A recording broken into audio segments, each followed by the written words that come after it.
Speak up. Since I don't have a lot of information, my biggest problem is like hooking people, like giving them like to understand, like wake up, because it's all obvious, like make it common sense, but Right.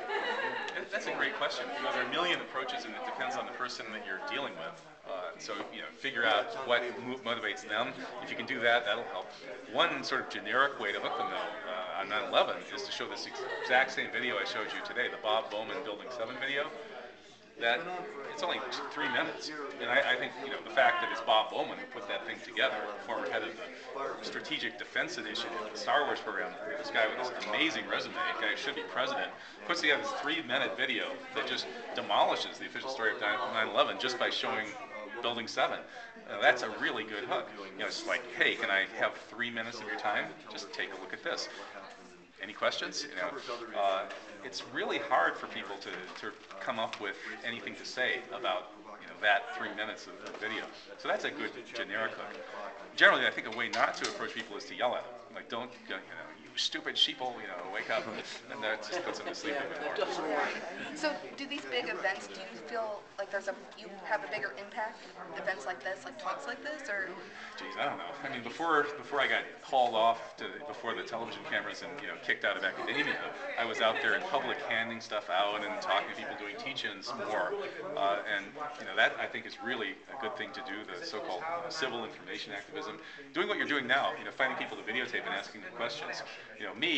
People already know what I think, and it's not going to be big news if you put out the story. Kevin Barrett says 9/11 was an inside job. You go, yeah, right. Dog bites man. It's not a news story. But go and film what these We Are Change people have been doing. Just find interesting people and ask them these pointed questions. Thanks. And get them on film and put it on YouTube. I'm sure you guys are already kind of on that wavelength. Is a really, really good tactic. It's developed for 9/11 Truth, and it works for all these issues. Guerrilla journalism with DVD cameras is really good. That's what it seems like it's come back to. Media journalism, like the mainstream media was so hijacked, it has to go back to that. It has to go back to people like hunting them down. Yeah, these newspapers are all failing. They're all losing money hand over fist. The mainstream media is imploding into its own cesspool of lies. And, especially with the Tea Party thing, that just really, really ticked me off. Yeah. Well, the coverage of Ron Paul, the coverage of the Tea Party, the coverage of the Patriot, all that stuff is horrendous. The non-coverage of 9/11, the coverage of the so-called war on terror, it's gotten so bad that there's this huge space that's opened up for people willing to tell the truth. And the truth on a lot of these things is actually pretty entertaining in a way, in a kind of sometimes a twisted way. But it's interesting, it's gripping. It's like, wow, was that really an inside job? Do the bankers really do these things? It's kind of exciting in a way. And they try to use that against us by saying, oh, these are just conspiracy theorists who tell wild tales to entertain themselves.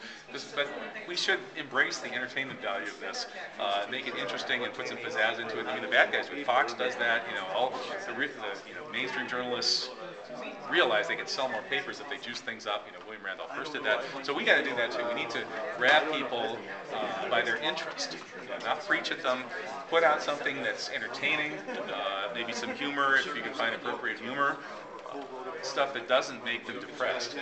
Again, I think the real, Alex Jones is kind of my hero in a way. I mean, he's my role model. The work I'm doing now as a broadcaster is sort of a pale imitation of where he was decades ago. But his doom and gloom stuff is, is real. He's so good at ranting. He shouldn't stop. I'm just saying that other people should do other things too. Inject some optimism and some humor and some hope, and have a good time doing it. If you don't have a good time, then maybe you'd be better off doing something else. Nobody's going to want to come to your party if your party is a bunch of people, saying, "Oh, we're about to die from the evil virus. The New World Order is about to crush me under its boot heel."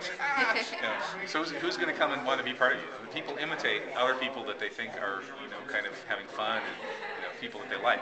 So try to be likable and have fun no matter what's happening to you.